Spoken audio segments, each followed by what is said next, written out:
I remember the exact moment Al looked up from the prescription bag he was stapling and said, "Hold on a second." He reached across the pharmacy counter, took my hand gently. This man who had filled my prescriptions for 23 years and never once been anything but professionally distant, and turned it palm up. He studied my fingernails for what felt like a very long time without saying anything. When he finally looked at me, something in his expression made my chest tighten. "How long have you had these lines?" he asked. I didn't know what lines he meant. I told him so. Al was quiet for another moment. Then he said, "I need you to go to the emergency room today, not tomorrow, today. I want to tell you that I understood what he was seeing. I want to tell you that the pieces clicked into place right there in that pharmacy on a Tuesday afternoon in March. But the truth is, I had no idea. I had been sick for 4 months. I had seen 3 doctors who told me variations of the same thing. You're 67, your body is changing. Your wife of 39 years died a year and a half ago. Grief does terrible things to a person. I had believed them. I had wanted to believe them. Because the alternative, the thing Al's expression was telling me without using any words, was something I was not ready to accept about the people I lived closest to. About the man my daughter had married. About the tin of salve sitting on my bathroom counter, the one I'd been rubbing into my hands every single morning since Christmas Day. Let me start at the beginning. I spent 41 years pulling wire through walls, running conduit, wiring up houses and commercial buildings, from basements to rooftop units across southwestern Ohio. I retired at 65, not because I wanted to, but because my hands had started giving me trouble. Arthritis, the occupational hazard of every electrician who ever reached into too many cold junction boxes on too many winter mornings. My hands shook sometimes. The fine motor work had gotten harder. My foreman told me I'd earned the rest. I didn't feel like I had. My wife Betty died 14 months before this story really starts. A stroke. Fast, they said, which I suppose was a mercy, though it didn't feel like one to me. We had been married 39 years. We had raised 2 kids in a 3-bedroom house in Cincinnati, a few miles east of the city, with a maple tree in the backyard that I'd planted the year our daughter was born. That tree was 33 years old when Betty passed. She used to say it was the best thing I'd ever built. After she died, I fell into the kind of quiet that doesn't make noise. I still got up every morning. I made coffee, I watched the morning news, I ate, I went to bed, but there was a heaviness to all of it, the weight of a house that was too big and too quiet, and full of 39 years of someone else's presence that was suddenly, permanently absent. My son Greg lives in Portland. He called every Sunday and we talked about the weather and his kids. My daughter Beth lived 20 minutes away and she was there as much as she could be. Sunday dinners, sometimes twice a week if she could manage it. She'd bring groceries. She'd sit with me in the kitchen and drink tea and talk about her students, the 3rd graders she taught at an elementary school nearby. Beth had always been the one who showed up. That hadn't changed. Her husband Wayne was another matter. I had never disliked him exactly. He was pleasant enough, good-looking in the way that certain men are good-looking without it meaning much. The kind of person who could talk to anyone at a party, but who you couldn't quite remember the substance of afterward. He worked in insurance sales. Did well, he always said, though I'd noticed over the years that there were inconsistencies. The new truck that disappeared after 6 months. The vacation they'd planned to Costa Rica that never happened. The way Beth would sometimes get a certain tightness around her eyes when anyone asked about money.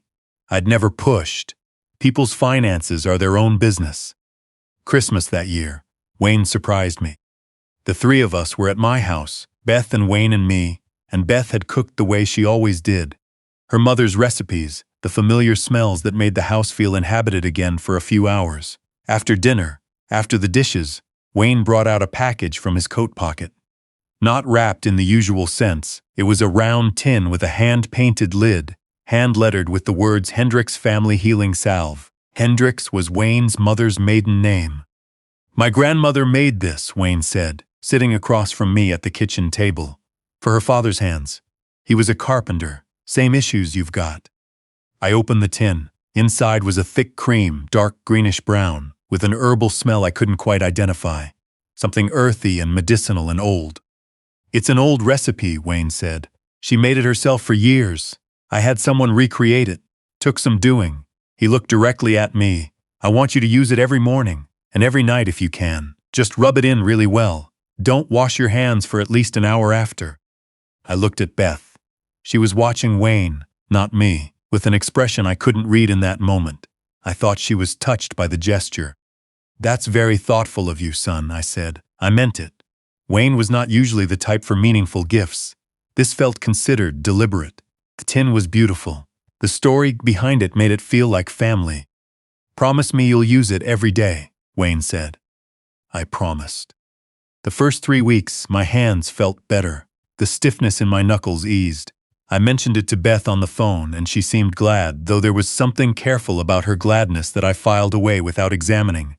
I used the salve every morning without fail, working it into each finger, across my palms, along my wrists. Wayne would ask about it whenever he visited, always with what seemed like genuine curiosity. Still noticing a difference? Yes, I'd say. Still using it regularly?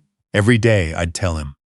The first sign that something was wrong came 6 weeks after Christmas. I woke one morning and my stomach was simply off.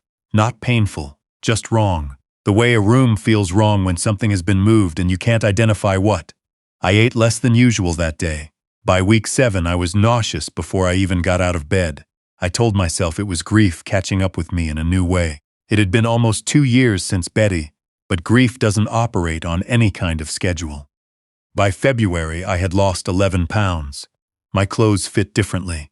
I caught myself in the bathroom mirror one morning and stood there longer than I usually would, looking at a man who seemed to be slowly receding from himself.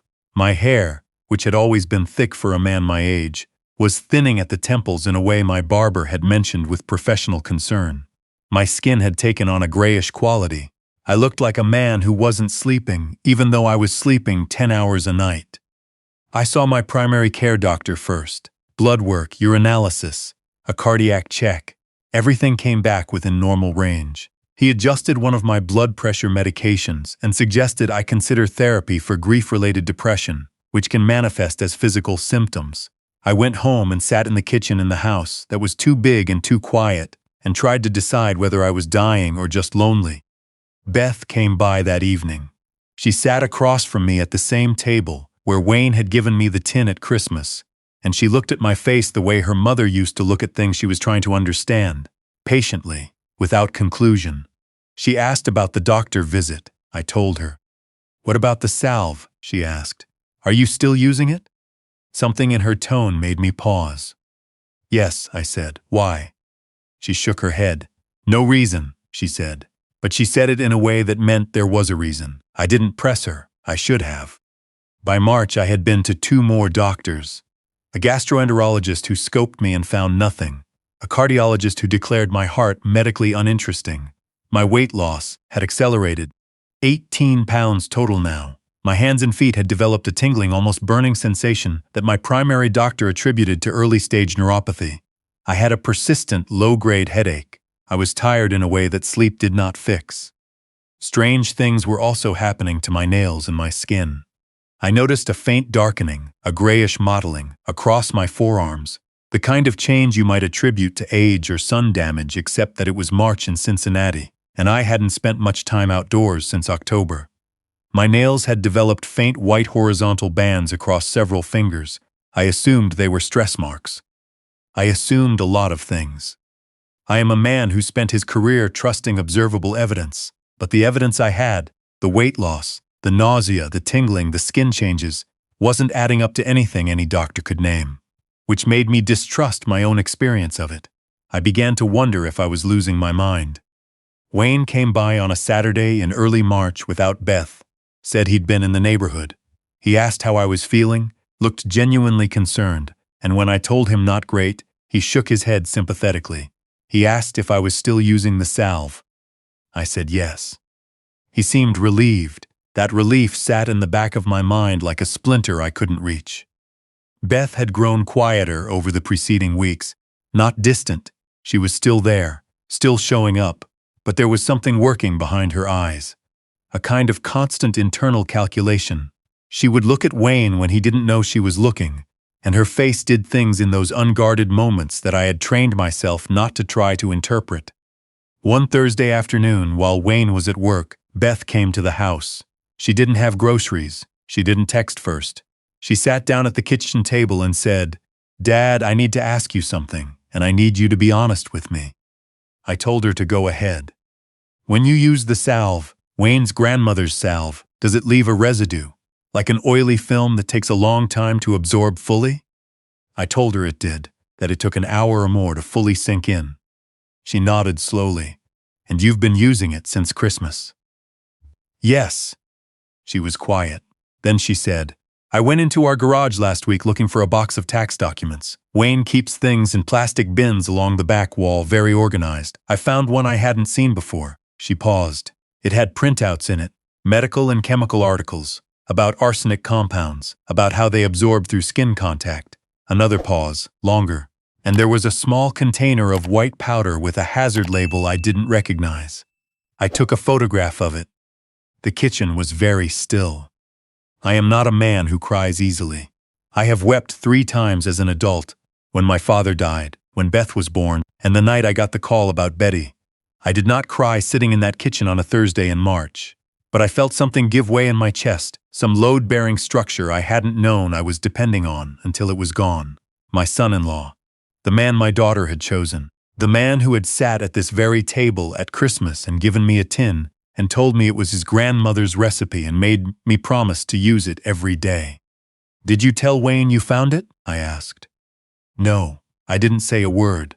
I closed the bin and left, and I've been trying to figure out what to do for 11 days. 11 days she had been carrying this alone.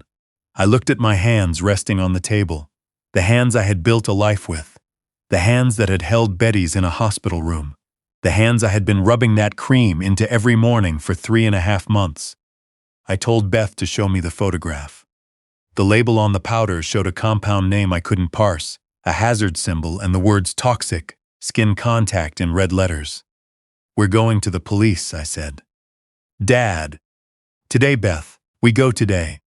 She didn't argue. I think she had been waiting for me to say it. She had made this discovery 11 days ago and been paralyzed by it, by the impossible weight of what it meant, that her husband had been methodically poisoning her father, and she hadn't been able to carry it alone any longer. We stopped at the pharmacy on the way because I had a prescription reminder and because some part of my brain was still trying to hold the ordinary world together. Al had been my pharmacist since I was 44 years old. He was in his late 60s now, a careful man with reading glasses on a chain, the quiet authority of someone who had spent decades being precise about things that mattered. He came out from behind the counter to hand me the bag, which he didn't usually do. When he reached for my hand to give me the bag, he stopped. He took my hand and turned it palm up under the fluorescent light. He looked at my nails for what felt like a very long time. "How long have you had these lines?" he said. I told him I didn't know what he meant. He tilted my hand and pointed. White horizontal bands across several nails. I had noticed them weeks ago and assumed they were something nutritional. They had gotten more pronounced. "These are called Mies lines," Al said. His voice was level, but his eyes were not. "They're a clinical indicator of heavy metal poisoning, arsenic typically, or thallium." He looked up at me. "Combined with this hyperpigmentation on your forearms and the weight loss and peripheral symptoms you've mentioned to me over the past few months," he stopped. Beth was standing a few feet away. She said very quietly, "It's arsenic. I found the compound in our garage 11 days ago." Al looked at her, looked at me. He pulled a notepad from his coat pocket, wrote something and handed it to me. "University Hospital, Emergency Department, show them this. Tell them exactly what you've been in contact with and for how long." He paused. "I'll call ahead." Beth drove. We didn't talk much. There wasn't much to say that the silence wasn't already saying. At the emergency department, a toxicologist came within the hour. Al had called ahead. The Mies lines and the skin changes were enough to trigger immediate testing. They drew blood and urine samples and started fluids. The toxicologist, a methodical woman who asked very precise questions, wanted to know everything I had been in contact with and when. I told her about the tin. She asked Beth to retrieve it from my bathroom if she could, and to bring it back carefully. Beth called the police from the waiting room while I was being evaluated. She told them what she had found in the garage, gave them the photographs on her phone, gave them Wayne's name and address. She was on the phone for over half an hour. The blood results confirmed arsenic at levels consistent with chronic exposure over several months. The toxicologist explained what that meant. Arsenic accumulates in hair, nails, and skin over time. The standard blood panels I had been given, the ones that kept coming back normal, don't test for arsenic unless it's specifically requested. No doctor had requested it because no doctor had a reason to suspect it. The Mies lines and the hyperpigmentation were textbook signs, but they had been subtle in the early months, and no one had been looking. If exposure had continued at this concentration for another 2 to 3 months, she told me, you would have been looking at serious cardiac and liver involvement. She said it without editorializing. Just the fact of it, stated plainly. I thought about Wayne sitting across from me at Christmas, handing me the tin with that story about his grandmother. I thought about how carefully he had said, don't wash your hands for at least an hour. I thought about the way he had asked every visit, every phone call, always with that look of genuine concern. Are you still using it? Still using it every day? The police arrested Wayne at home that evening. Beth called me from outside the hospital, her voice controlled and flat in the way voices get when someone is holding something enormous very carefully so it doesn't break them. She said he had been home watching television. He had not run. He had not at first admitted anything, but they had the powder from the garage, they had the tin, they had my blood results. By the following morning, with forensic analysis underway, his attorney had advised him that cooperation was in his interest. He owed $340,000 to men who did not accept payment plans. He had borrowed to fund a gambling habit that had been running for 6 years without Beth knowing the full scale of it. My life insurance policy was for $450,000. The house was appraised at $265,000. The math, as his attorney put it in the plea proceedings, had seemed favorable to the defendant. I spent 2 days in the hospital receiving chelation therapy, which draws heavy metals from the body. It is not a comfortable process, but it works, given time. Beth came both days and sat with me. We didn't always talk. Sometimes she just sat by the window with a book she wasn't reading, and I lay there looking at the ceiling, and we both existed inside the altered reality of what our family had become. She cried once quietly on the second afternoon. I didn't ask her to stop. She had more than earned it. The trial took 4 months to reach a verdict. Wayne's defense attempted to argue accidental contamination through some commercial source. The forensic chemist who analyzed the tin destroyed that theory in 45 minutes on the stand. The arsenic compound inside matched exactly the powder found in the garage. The tin itself, analyzed at a materials lab, contained traces of a compound specifically formulated to facilitate dermal absorption. Whoever had prepared it had designed it to work slowly and efficiently, through skin contact over an extended period of time. The judge sentenced Wayne to 22 years, no parole consideration for the first 12. When the verdict was read, I felt something release in my chest. Not the tension. I had expected some relief. Something else. Something I hadn't known I was holding until it was gone. Like a breath I had taken before the trial started and simply not let out. Beth filed for divorce the month after sentencing. Recovery was not straightforward, and I want to be honest about that. Chelation therapy removes the arsenic, but it does not immediately undo months of accumulated damage. The peripheral neuropathy in my hands and feet, the tingling, the burning, persisted for 7 months after treatment ended. My hair grew back slowly, my appetite returned by degrees, then all at once, then settled somewhere better than it had even been before Betty died. My skin cleared. The Mies lines grew out with my nails over the course of several months. Al called to check on me twice, which was not something he was required to do.